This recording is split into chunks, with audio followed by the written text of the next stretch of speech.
El dueño interior, cuando está de acuerdo con la naturaleza, adopta respecto a los acontecimientos una actitud tal que siempre y con facilidad puede adaptarse a las posibilidades que se le dan. No tiene predilección por ninguna materia determinada, sino que se lanza instintivamente ante lo que se le presenta con prevención y convierte en materia para sí incluso lo que le era obstáculo, como el fuego, cuando se apropia de los objetos que caen sobre él, bajo los que una pequeña llama se habría apagado. Pero un fuego resplandeciente, con gran rapidez, se familiariza con lo que se le arroja encima y lo consume totalmente, levantándose a mayor altura con estos nuevos escombros. Ninguna acción debe emprenderse al azar, ni de modo divergente a la norma consagrada por el arte. Se buscan retiros en el campo, en la costa y en el monte. Tú también sueles anhelar tales retiros. Pero todo eso es de lo más vulgar, porque puedes, en el momento que te apetezca, retirarte en ti mismo.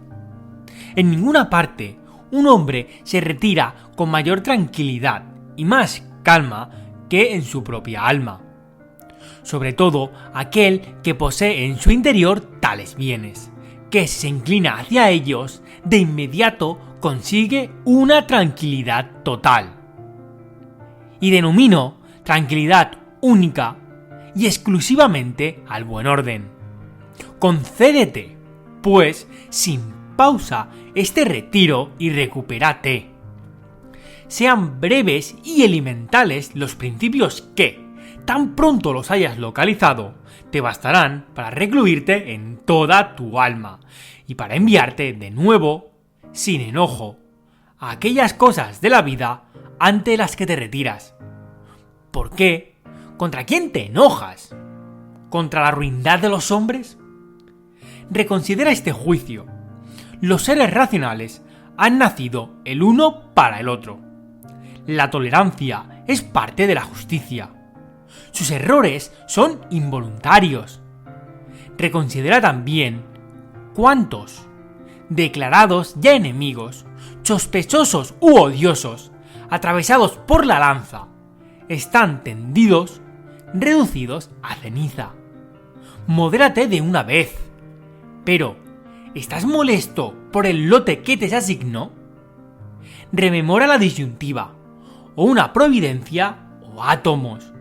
Y gracias a cuántas pruebas se ha demostrado que el mundo es como una ciudad.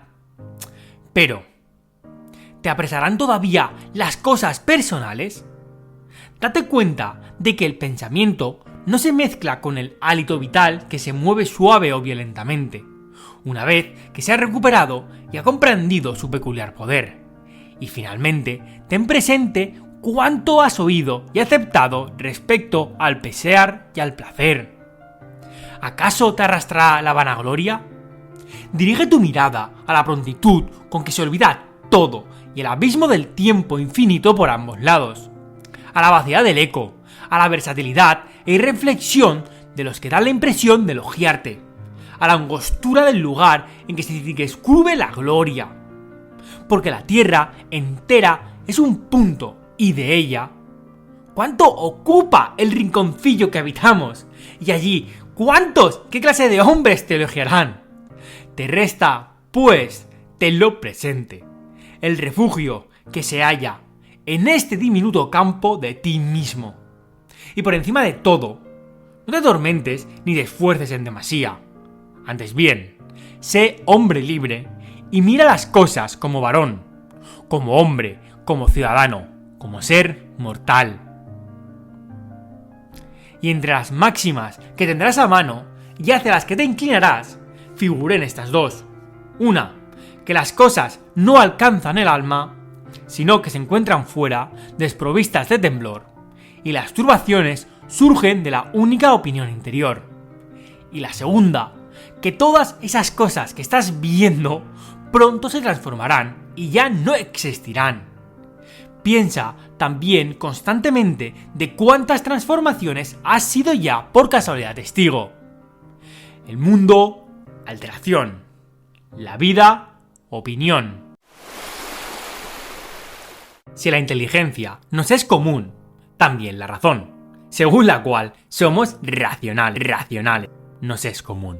Admitido eso, la razón que ordena lo que debe hacerse o evitarse también es común.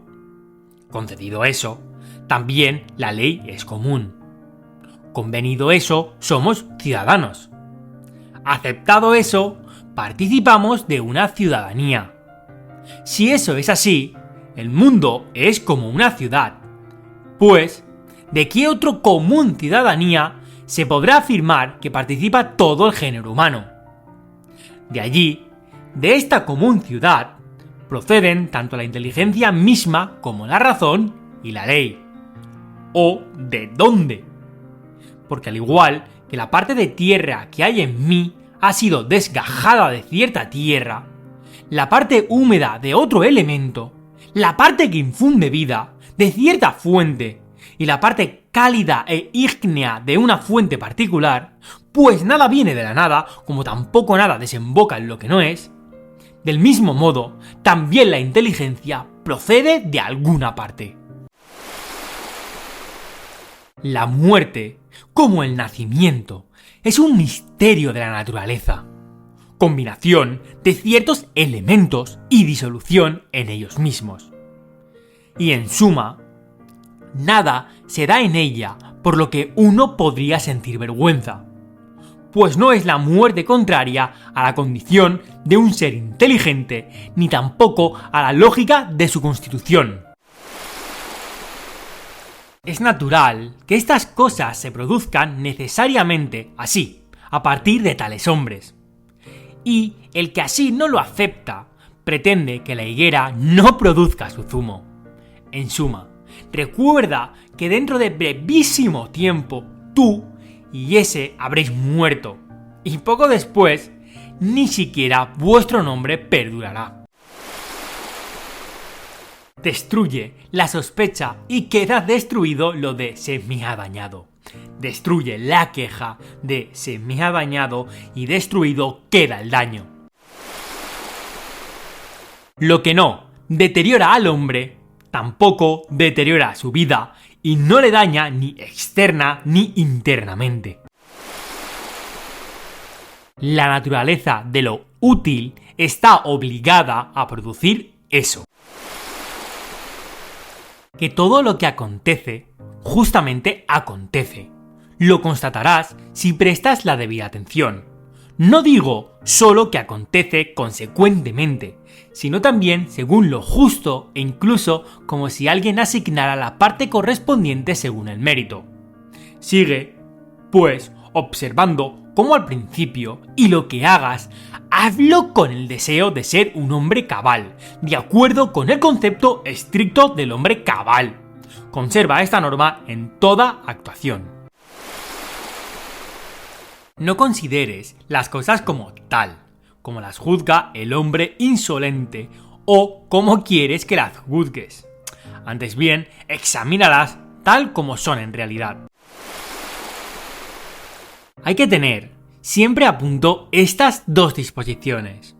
Una, la de ejecutar exclusivamente aquello que la razón de tu potestad real y legislativa te sugiera para favorecer a los hombres.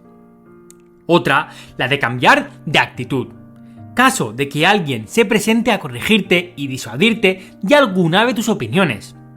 Sin embargo, preciso es que esta nueva orientación tenga siempre su origen en cierta convicción de justicia o de interés a la comunidad, y los motivos inductores deben tener exclusivamente tales características, no lo que parezca agradable o popular. ¿Tienes razón? Tengo. ¿Por qué? Pues no la utilizas. Pues si esto ya lo demuestra por sí solo, ¿qué más quieres? Subsistes como parte. Te desvanecerás en lo que te engendró. O mejor dicho, serás reasumido mediante un proceso de transformación dentro de tu razón generatriz. Muchos pequeños granos de incienso se encuentran sobre el mismo altar. Uno se consumió antes, el otro más tarde. Y nada importa la diferencia. Dentro de 10 días les parecerás un dios a quienes das la impresión ahora de ser una bestia y un mono, si vuelves de nuevo a los principios y a la veneración de la razón. No actúes en la idea de que vas a vivir 10.000 años. La necesidad ineludible pende sobre ti. Mientras vives, mientras es posible, sé virtuoso. ¿Cuánto tiempo libre gana el que no mira qué dijo, hizo o pensó el vecino, sino exclusivamente qué hace él mismo, a fin de que su acción sea justa, santa o enteramente buena? No dirijas la mirada a negros caracteres, sino corre directo hacia la línea de meta, sin desviarte. El hombre que se desvive por la gloria póstuma no se imagina que cada uno de los que se han acordado de él morirá también muy pronto. Luego, a su vez, morirá el que le ha sucedido, hasta extinguirse todo su recuerdo en un avance progresivo a través de objetos que se encienden y se apagan. Más, suponte que son incluso inmortales los que de ti se acordaran, e inmortal también tu recuerdo. ¿En qué te afecta esto?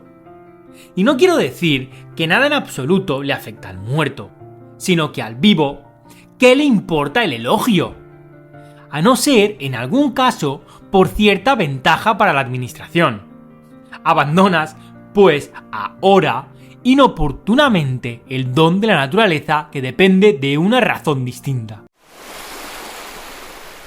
Por lo demás, todo lo que es bello en cierto modo, bello es por sí mismo, y termina en sí mismo sin considerar el elogio como parte de sí mismo.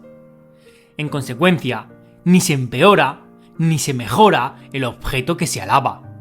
Afirmo esto incluso tratándose de cosas que bastante comúnmente se denominan bellas, como, por ejemplo, los objetos materiales y los objetos fabricados. Lo que en verdad es realmente bello, ¿de qué tiene necesidad? No más que la ley, la verdad, la benevolencia o el pudor. ¿Cuál de estas cosas es bella por el hecho de ser alabada? ¿O se destruye por ser criticada? ¿Se deteriora la esmeralda porque no se le elogie? ¿Y qué decide del oro, del marfil, de la púrpura, de la lira, del puñal, de la florecilla y del arbusto? Si las armas perduran, ¿cómo desde la eternidad consigue el aire darles cabida? ¿Y cómo la tierra es capaz de contener los cuerpos de los que vienen enterrándose desde tantísimo tiempo? Pues al igual que aquí, después de cierta permanencia, la transformación y disolución de estos cuerpos cede el sitio a otros cadáveres.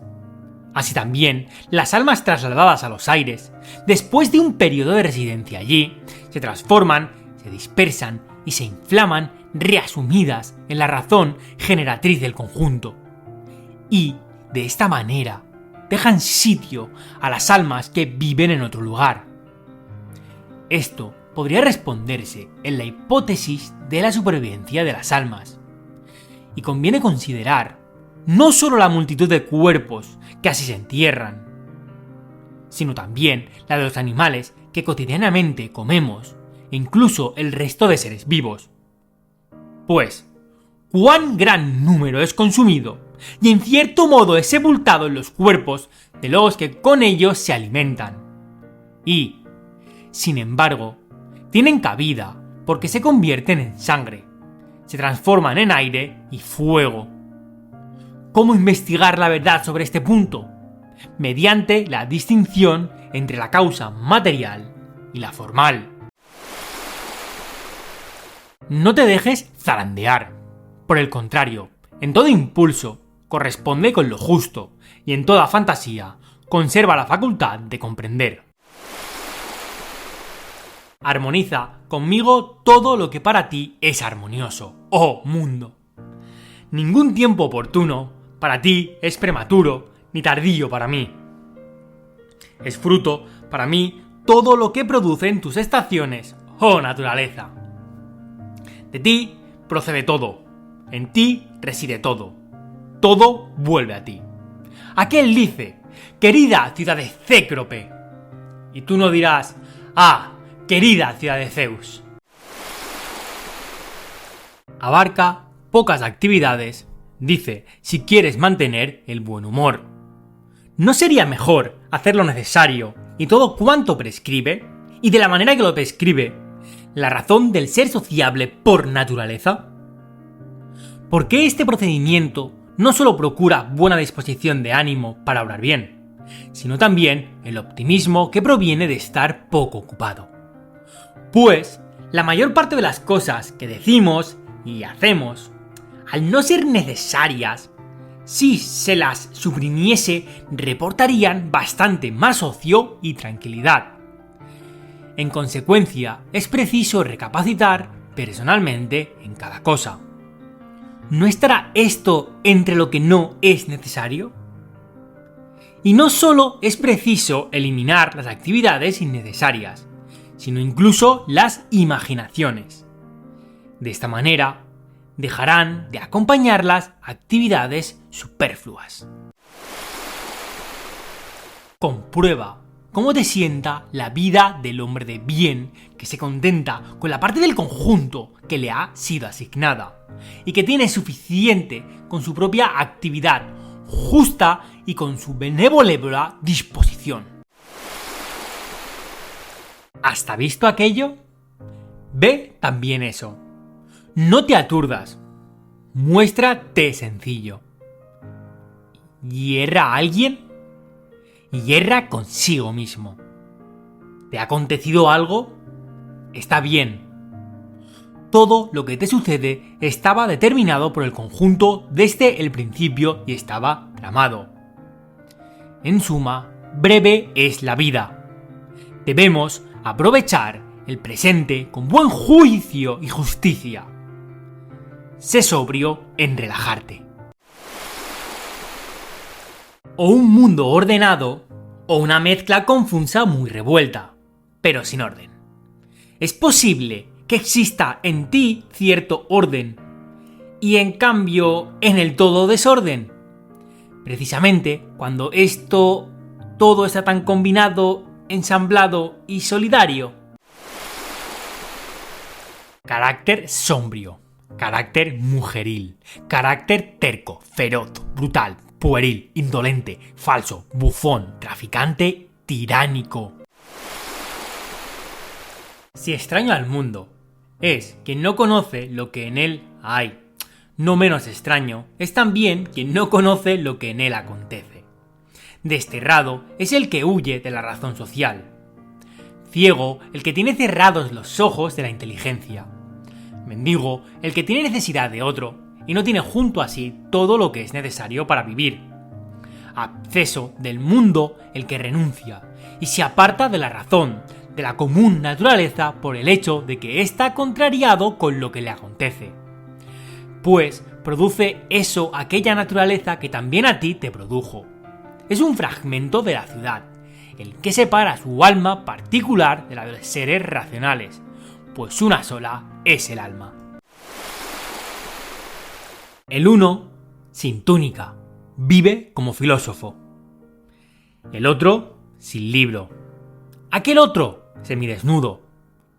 No tengo pan, dice, pero persevero en la razón. Y yo tengo los recursos que proporcionan los estudios y no persevero. Ama. Admite el pequeño oficio que aprendiste y pasa el resto de tu vida como persona que has confiado, con toda tu alma, todas tus cosas a los dioses, sin convertirte en tirano ni en esclavo de ningún hombre. Piensa, por ejemplo, en los tiempos de Vespasiano. Verás siempre las mismas cosas: personas que se casan, crían hijos, enferman, mueren, hacen la guerra, celebran fiestas, comercian, cultivan la tierra, adulan, son orgullosos, recelan, conspiran, desean que algunos mueran, murmuran contra la situación presente, aman, atesoran, ambicionan los consulados, los poderes reales. Pues bien, la vida de aquellos ya no existe en ninguna parte. Pasa de nuevo ahora a los tiempos de Tragano. Nos encontramos con idéntica situación. También aquel vivir ha fenecido. De igual modo, contempla también y dirige la mirada al resto de documentos de los tiempos y de todas las naciones. ¿Cuántos, tras denodados esfuerzos, cayeron poco después y se desintegraron en sus elementos? Y especialmente, debes reflexionar sobre aquellas personas que tú mismo viste esforzarse en vano y olvidaban hacerlo acorde con su particular constitución. Perseverar sin descanso en esto y contentarse con esto. De tal modo, es necesario tener presente que la atención adecuada a cada acción tiene su propio valor y proporción. Pues así no te desanimarás, a no ser que ocupes más tiempo del apropiado en tareas bastante nimias. Las palabras, antaño familiares, son ahora locuciones caducadas. Lo mismo ocurre con los nombres de personas que, muy celebrados en otros tiempos, son ahora, en cierto modo, locuciones caducas. Camilo, Cesón, Poleso, Leonato. Y poco después también Escipión y Catón. Luego también Augusto. Después Adriano y Antonino. Todo se extingue y poco después se convierte en legendario. Y bien pronto ha caído en un olvido total. Me refiero a los que, en cierto modo, alcanzaron sorprendentemente relieve. Porque los demás, desde que expiraron, son desconocidos, no mentados. Pero, ¿qué es en suma el recuerdo sempiterno? Vaciedad total. ¿Qué es entonces lo que debe impulsar nuestro afán? Tan solo eso, un pensamiento justo, unas actividades consagradas al bien común, un lenguaje incapaz de engañar, una disposición para abrazar todo lo que acontece, como necesario, como familiar, como fluyente del mismo principio y de la misma fuente. Confíate gustosamente a Cloto y déjala tener la trama con los sucesos que quiera. Todo es efímero, el recuerdo y el objeto recordado. Contempla de continuo que todo nace por transformación y habitúate a pensar que nada ama tanto la naturaleza del conjunto como cambiar las cosas existentes y crear nuevos seres semejantes. Todo ser, en cierto modo, es semilla del que de él surgirá. Pero tú solo te imaginas las semillas que se echan en tierra o en una matriz. Y eso es ignorancia excesiva. Estarás muerto enseguida.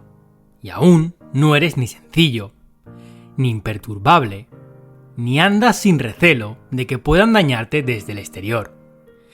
Ni tampoco eres benévolo para con todos, ni cifras la sensatez en la práctica exclusiva de la justicia.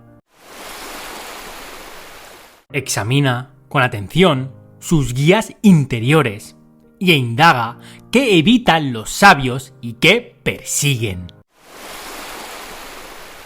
No consiste tu mal en un guía interior ajeno, ni tampoco en una variación y alteración de lo que te circunda. ¿En qué?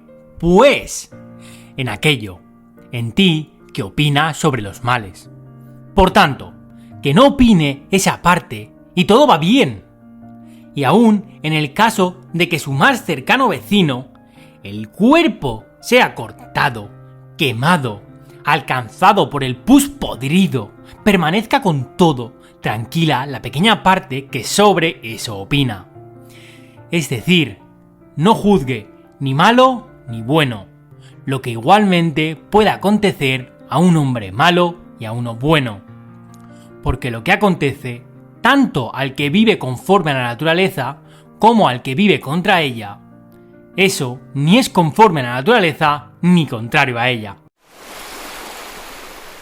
Concibe, sin cesar, al mundo como un ser viviente, único, que contiene una sola sustancia y un alma única, y como todo se refiere a una sola facultad de sentir, la suya, y como todo lo hace con un solo impulso, y como todo es responsable solidariamente de todo lo que acontece, y cuál es la trama y contextura.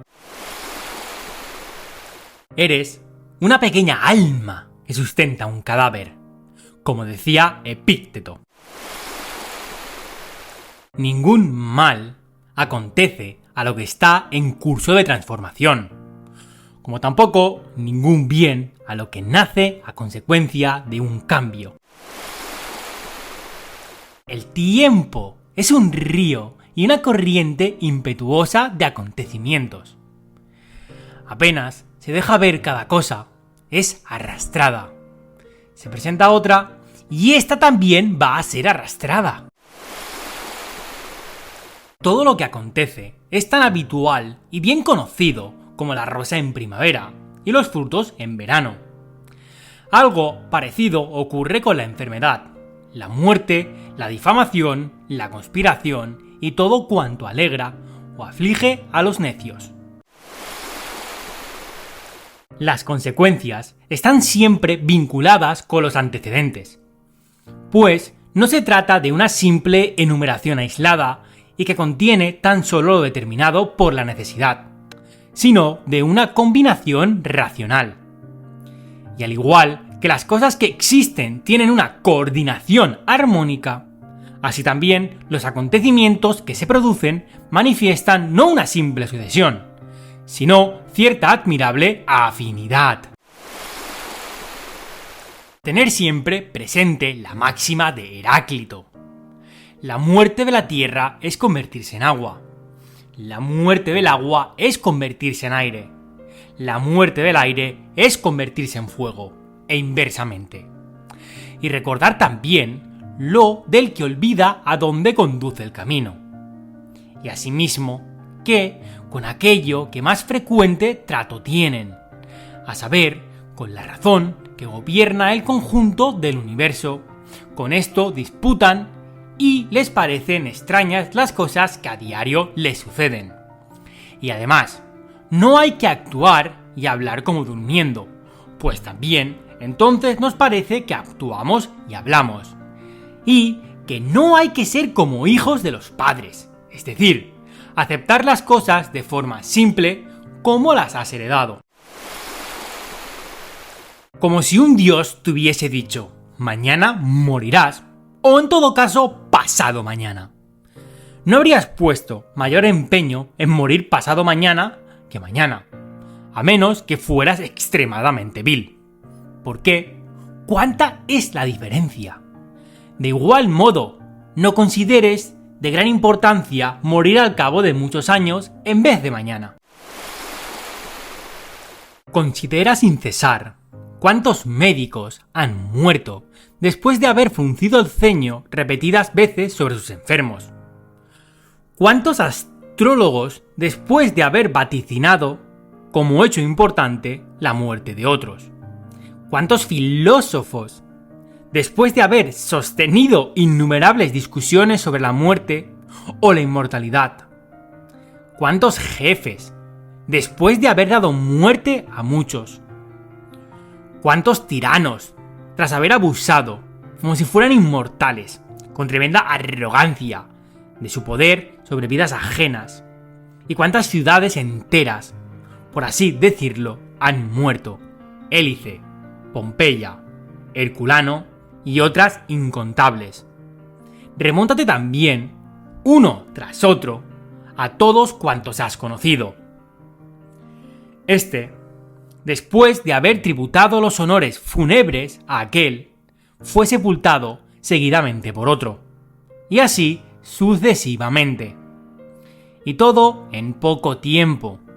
En suma, examina siempre las cosas humanas como efímeras y carentes de valor. Ayer, una moquita. Mañana, momia o ceniza. Por tanto, recorre este pequeñísimo lapso de tiempo obediente a la naturaleza y acaba tu vida alegremente como la aceituna que, llegada la sazón, caería elogiando a la tierra que la llevó a la vida y dando gracias al árbol que la produjo. Ser igual que el promontorio contra el que sin interrupción se estrellan las olas. Este se mantiene firme y en torno a él se adormece la espuma del oleaje. ¡Desdichado de mí! ¿Por qué me aconteció eso? Pero no, al contrario, soy afortunado, porque, a causa de lo que me ha ocurrido, persisto hasta el fin sin aflicción, ni abrumado por el presente, ni asustado por el futuro. Porque algo semejante pudo acontecer a todo el mundo. Pero no todo el mundo hubiera podido seguir hasta el fin, sin aflicción, después de eso. ¿Y por qué? Entonces, ¿va a ser eso un infortunio más que esto buena fortuna? ¿Acaso denominas en suma desgracia de un hombre a lo que no es desgracia de la naturaleza del hombre? ¿Y te parece aberración de la naturaleza humana lo que no va en contra el designio de su propia naturaleza?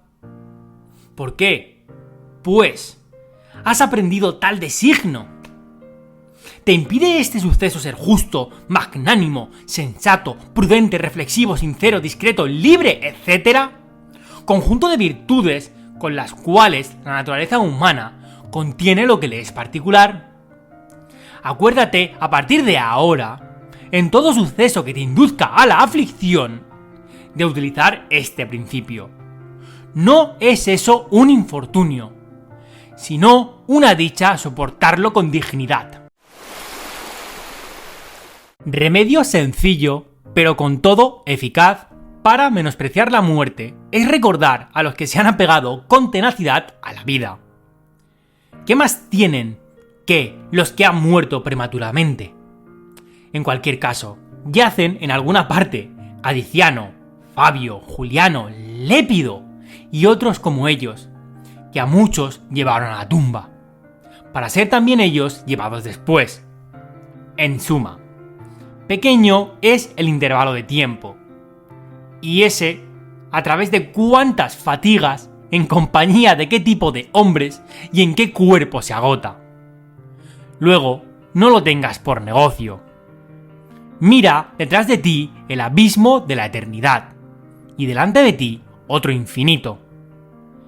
A la vista de eso, ¿en qué se diferencian el niño que ha vivido 3 días y el que ha vivido 3 veces más que Gerenio?